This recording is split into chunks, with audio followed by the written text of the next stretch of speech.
राष्ट्रिय परीक्षा बोर्ड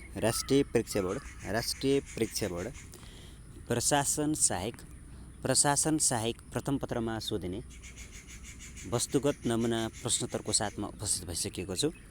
अब सुरुवात गर्दैछु। आज शिक्षा, विज्ञान, प्रविधि र स्वास्थ्य विषयमा जानकारी 7.1 छ। नेपालमा शिक्षाको विकासक्रम आधारभूत र माध्यमिक तहसम्मको जानकारी सम्बन्धमा आजबाटदेखि सुरुवात गर्दैछु।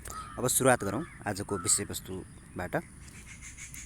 कुनै पनि सभ्यताको शैक्षिक इतिहास त्यो सभ्यताको इतिहास जत्तिकै पुरानो हुने गर्दछ, किनकि सभ्यताको विकासको आधारको केन्द्रमा शिक्षा रहेको हुन्छ र शिक्षाको जगमा मानव सभ्यता उभिने गर्दछ। शिक्षाको विकास बिना बराबर जङ्गली युग आजको सूचना र प्रविधिको यो उन्नत युगमा आइपुग्न मुस्किल हुने थियो।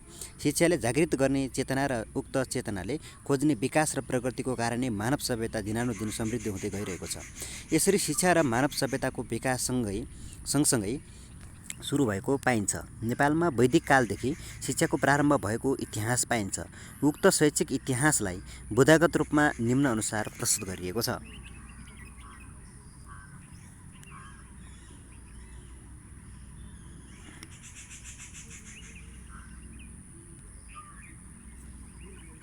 शैक्षिक घटनाक्रमहरू अवधि, साल, शैक्षिक घटनाक्रम।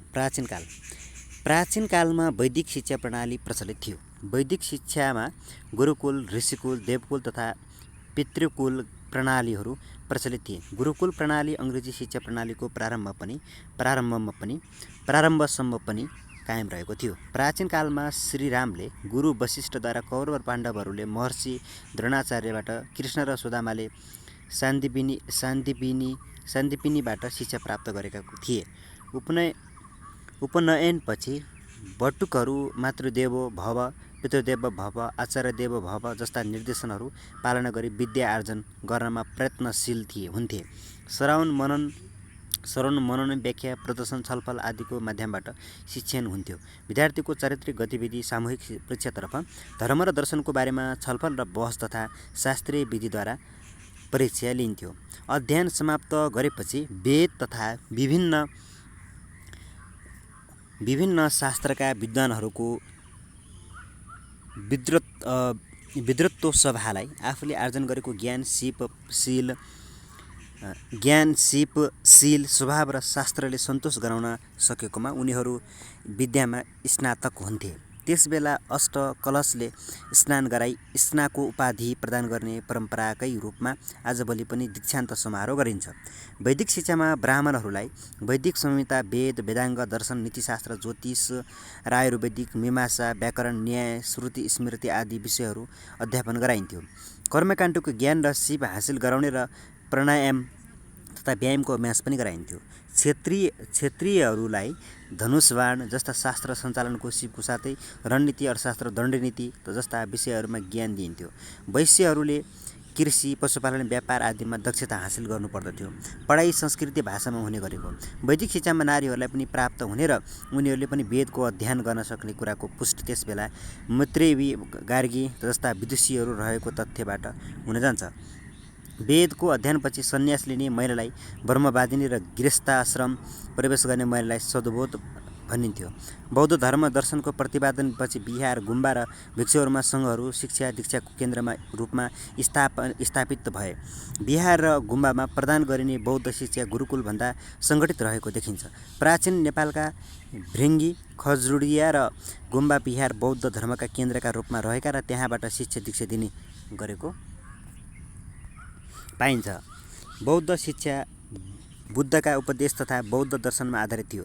त्यहाँ प्राकृतिक तथा पाली भाषा, बौद्ध दर्शन तथा साहित्य, त्रिपिटक, जातका आदि विषयमा पढाइ हुन्थे र भिक्षुहरूद्वारा नै यस्तो शिक्षा प्रदान गरिन्थ्यो। बौद्ध शिक्षा पारिवारिक बन्धनबाट मुक्त हुने पुरुष वा महिला दुवैले पाउन सक्दथे। बौद्ध शिक्षामा वर्णभेद। चिनिया, तिब्बती भिक्षु लगायत भारतबाट समेत भिक्षुहरू बौद्ध दर्शनको अध्ययन गर्न नेपाल आएको तथ्यले पनि नेपालमा बौद्ध शिक्षाको विकास राम्रोसँग भएको पुष्टि हुन्छ। पछि गएर यो बौद्ध शिक्षा विशेष गरी नेपालको उत्तरी सीमा क्षेत्रमा सीमित रहन गयो। केही बिहार तथा गुम्बाहरूमा सीमित रूपमै भए पनि अहिलेसम्म पनि यो शिक्षा चलिरहेको पाइन्छ। लिच्छवीकाल 4औं शताब्दीतिरै पनि नेपालमा वेद, व्याकरण व्याकरण, न्याय, दर्शन, साहित्य, ज्योतिष आदि विषयमा उच्च स्तरको पढाइ भएका तथ्यहरू फेला परेका छन्। नेपालीहरू उच्च अध्ययनका लागि नालन्दा र विक्रमशिला विश्वविद्यालयमा समेत जाने गरेका थिए।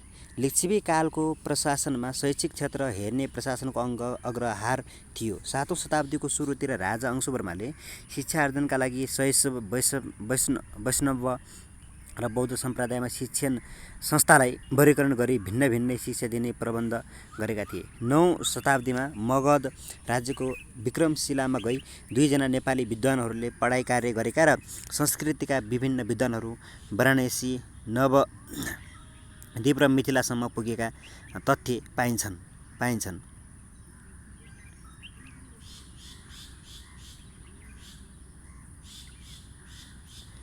11औं शताब्दीतिर फर्पिङ, पाटन र काठमाडौँ 3वटा ठुला शिक्षा केन्द्रका रूपमा रहेको पाइन्छ। लिच्छवीकालीन शिक्षा मूलतः धर्म प्रधान थियो।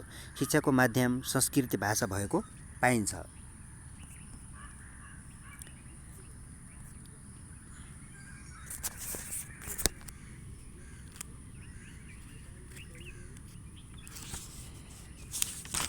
त्यसैगरी धार्मिक संस्थाहरू बौद्ध विहार, गुम्बा, मन्दिर एवं विभिन्न गुठीहरूमा शिक्षा प्रदान गरिन्थ्यो। पठन पाठनका विषयहरूमा दर्शनशास्त्र, वेद वेदाङ्ग, धर्मशास्त्र, कर्मकाण्ड आदि समावेश गरिएको थियो। मल्लकालमा पनि सर्वसाधारणका लागि भन्दा पनि कर्म गराउने ब्राह्मण र बिहारका बौद्धाचार्यहरूलाई शिक्षा अनिवार्य थियो। राजदरबारमा रहने आचार्य, दैवज्ञ, देवभाजु, गुभाजु, प्रधान, मास्के र भण्डारीहरू प्राय लेखपढ गरेका हुन्थे। यिनीहरूमध्येबाट विद्वानलाई दरबारमा राजकुमार, राजकुमारी पढाउने काममा नियुक्ति गरिन्थ्यो। 14औं शताब्दीमा जयस्थिति मल्लले नागरिकहरूलाई विभिन्न व्यावसायिक समूहमा विभाजन गरी तिनीहरूलाई व्यावसायिक सिप सिकाउने व्यवस्था गरेर शिक्षालाई जीवनको आधार बनाई व्यावसायिक शिक्षाको सुरु गरेको देखिन्छ। उनका पालामा तान्त्रिक विद्या, ज्योतिष तथा आयुर्वेद जस्ता व्यावहारिक विषयको शिक्षामा पनि विकास भएको पाइन्छ। सन् 1661 मा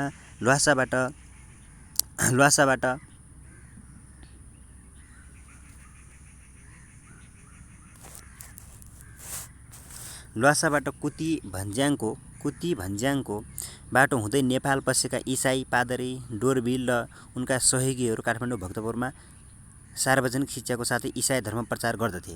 सार्वजनिक शिक्षाभन्दा धर्म प्रचारको उद्देश्य रहेको भनी सिद्धिनरसिंह मल्लले तिनीहरूलाई देश निकाला गरेका थिए।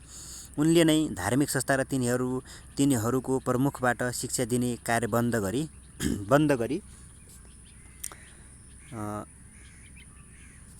गरी धर्म र शिक्षालाई अलग बनाउने प्रयास गरेका थिए। विभिन्न गुठीहरू स्थापना गरी त्यसै माध्यमबाट शिक्षा दिने गरिएको पाइन्छ। र गोर्खाका शाहवंशीय राजाहरूमध्ये राम शाहलाई शिक्षाप्रेमी मानिन्छ। त्यहाँ पनि परम्परागत संस्कृति शिक्षाकै चलन रहेको थियो। पाल्पामा मुकुन्द सेन प्रथमको नाम विद्वान तथा शिक्षाप्रेमीको रूपमा लिने गरिन्छ।